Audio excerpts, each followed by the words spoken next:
Immigration crackdown. More massive cuts ahead for students and workers by 2027. Welcome back to Canada Chronicles. Canada is entering a new era of immigration, and the changes are bigger than ever. Prime Minister Mark Carney has confirmed that temporary residents, including international students and foreign workers, will be cut from a peak of more than 7% of the population down to less than 5% by 2027. These massive cuts will reshape the opportunities available to newcomers and directly impact the future of Canada's workforce, housing, and economy. In this video, we'll break down what this crackdown really means, why it's happening now, and how it will affect students and workers across the country. And make sure you stay tuned until the end, because we'll also uncover an important question. Can student and worker permits be saved by fast-tracking permanent status? The answer could change how you see Canada's immigration future.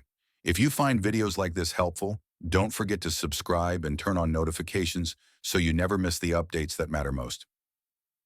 Let's get started. The crisis Canada couldn't ignore. Prime Minister Mark Carney stood before Liberal MPs in Edmonton on September 10, 2025, and emphasized that Canada is facing a moment of serious disruption. Global supply chains have been reshaped, trade patterns have shifted, and inside the country, affordability, housing, and public services are under immense strain. One of the main drivers of this stress is immigration. For years, Canada leaned heavily on newcomers, particularly temporary residents, to keep the economy moving. International students and temporary foreign workers arrived in record numbers. By 2024, temporary residents represented roughly 7.4% of Canada's total population, an unprecedented share. For Carney, this was unsustainable. In Edmonton, he reaffirmed the government's plan to bring that number down to less than 5% by the end of 2027. Why immigration became a breaking point?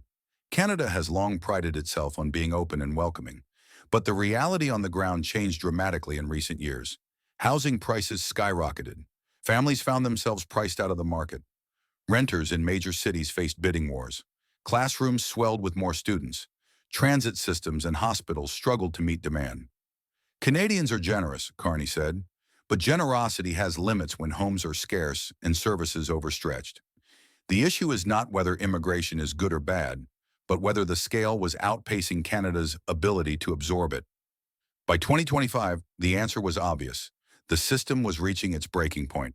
The numbers that will shape the future.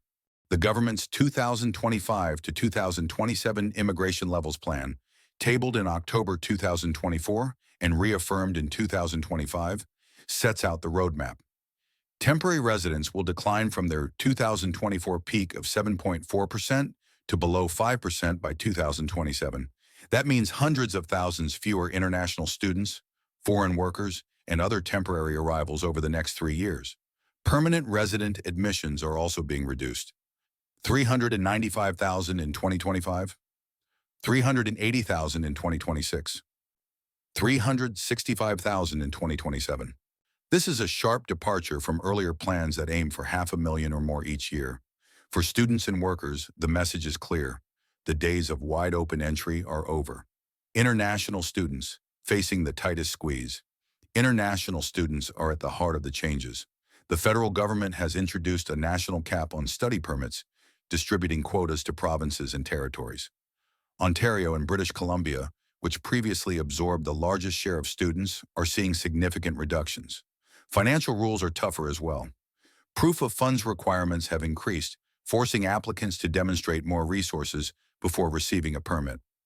This is intended to protect both students and communities from hardship, but it means fewer will qualify. Work opportunities after graduation have also narrowed. The post-graduation work permit program once provided a broad pathway into the labor force, but eligibility is now stricter. Certain private institutions are excluded, and even graduates from public institutions must study in fields that align with Canada's labor needs. For students, this is a sobering shift. Coming to Canada no longer guarantees an easy progression from studies to permanent residence. Universities and colleges that relied heavily on international tuition now face uncertain futures. Communities that benefited from student spending on housing, food, and services may feel the loss as well. Temporary foreign workers, a program under pressure. The second pillar of the crackdown is the temporary foreign worker program. For decades, this program allowed employers to bring in workers for jobs in industries like agriculture, caregiving, hospitality, food services, and construction. These workers kept farms running, filled shortages in long-term care, staffed restaurants, and supported major projects. Carney's message was clear. The program will be more selective. Employers will need to prove that jobs cannot be filled locally. Low-wage streams will face the most restrictions. Even in higher-wage industries, the government is raising the bar. On top of this, rules around spousal work permits have been tightened, reducing the number of dependents who can arrive alongside workers. Carney emphasized this is not an abolition of the program. Canada will still need foreign workers in key sectors, but the new focus is on sustainability, not sheer numbers. Housing, the issue that drove the shift. No issue looms larger than housing. Carney acknowledged the direct connection between high immigration and the housing crisis. In Edmonton, he unveiled Build Canada Homes, a program designed to double housing construction over the next decade. The initiative will prioritize Canadian workers, Canadian lumber, and Canadian technology. But building homes takes time. Even the most ambitious construction plan cannot solve shortages overnight. By reducing immigration pressures while accelerating housing supply, the government hopes to restore balance. For young Canadians priced out of ownership, this may be the lifeline they need. Protecting public services. Housing is only part of the story. Public services have also been stretched thin. Schools in many regions are struggling with overcrowding. Hospitals face longer wait times, and municipal services from public transit to waste management are under strain.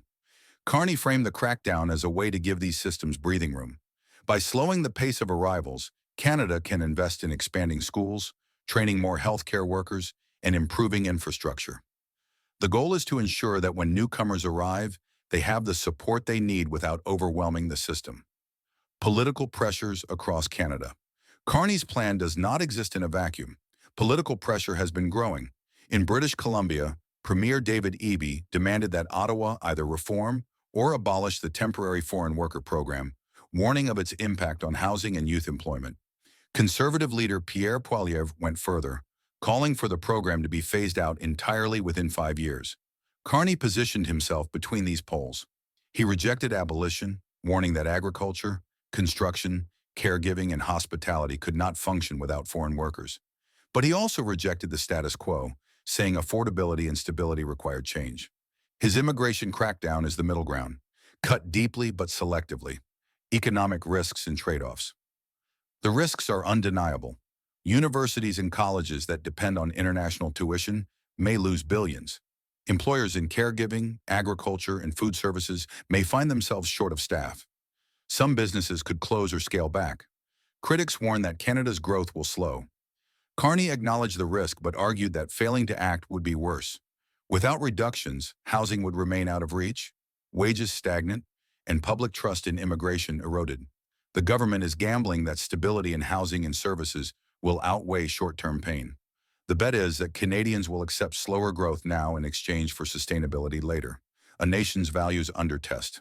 Carney framed immigration reform as a matter of national identity. Canada's character, he said, is built on solidarity and resilience. Reducing immigration is not about turning inward, but about protecting the country's ability to welcome newcomers responsibly. The message: immigration must remain a strength, not a source of division. Thanks for staying with us this far. We appreciate your time and hope you're finding this information valuable. Can student and worker permits be saved by fast-tracking permanent status? While Carney outlined sharp cuts, he also reminded Canadians of a crucial fact. Most new permanent residents already come from within the country. International students and temporary workers often transition to permanence. This raises an important possibility. If Canada wants fewer temporary residents but still needs talent, the answer may be to convert more of them into permanent residents faster. Imagine a student who graduates in nursing, an engineer who builds experience in Canada, or a construction worker who has proven essential. Moving these individuals quickly into permanent categories could reduce temporary numbers while protecting industries that rely on skilled labor. Programs like the Canadian Experience Class and provincial nominee streams already exist. Expanding them could provide stability for families, strengthen communities, and ease pressure on temporary systems. Permanent residents are more likely to buy homes, invest in businesses, and integrate fully. That stability benefits both newcomers and Canadians alike. For students and workers facing uncertainty, this could become the silver lining. Fewer permits, but stronger chances for those who prove themselves in Canada. The path forward. Carney's September 10th speech left no doubt. Canada's immigration era is entering a new phase. Temporary residents will fall from a record high of 7.4% to below 5% by 2027. Study permits are capped, work permits narrowed, spousal permits restricted, permanent residence admissions scaled back. Canada will be harder to enter and harder to stay in. Yet for those who succeed, opportunities may be greater than ever. The government's approach is to balance sustainability with talent, rewarding the most qualified with permanent status. The immigration crackdown is here. The cuts are massive. And by 2027, the future of Canada's students and workers will look very different from the past. Canada's immigration system is at a turning point. The cuts to students and workers are massive. The pressure on housing and public services is undeniable. And the government is determined to bring temporary residents down to below 5% of the population by 2027. For many, this will mean fewer opportunities and tougher requirements.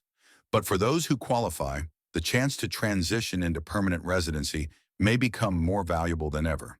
The future of immigration in Canada is changing fast, and staying informed is the best way to prepare for what lies ahead. If you found this video helpful, make sure to hit that like button, subscribe to Canada Chronicles, and turn on notifications so you never miss timely updates that could affect your future. Thanks for watching, and we'll see you in the next video.